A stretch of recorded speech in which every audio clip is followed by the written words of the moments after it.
বৈশ্বিক জলবায়ু পরিবর্তনে বাংলাদেশ সবচেয়ে বেশি ক্ষতিগ্রস্ত। তবে বর্তমান পরিবর্তিত পরিস্থিতিতে সেই থেকে উত্তরণের নতুন পথ তৈরি হয়েছে বলে মন্তব্য করেছেন টিআইবি নির্বাহী মহাপরিচালক ডক্টর ইফতেখারুজ্জামান।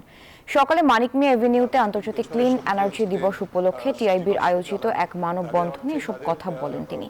বলেন, গত 15 বছরে কর্তৃত্ববাদী সরকার তাদের বিকাশের জন্য জীবাশ্ম জ্বালানির উপর ভিত্তি করে রাষ্ট্র কাঠামো নীতি তৈরি করেছিল। এ সময় সকল অংশীজনদের সাথে নিয়ে সুনির্দিষ্ট পরিকল্পনা করে জীবাশ্ম জ্বালানির ব্যবহার কমিয়ে আনতে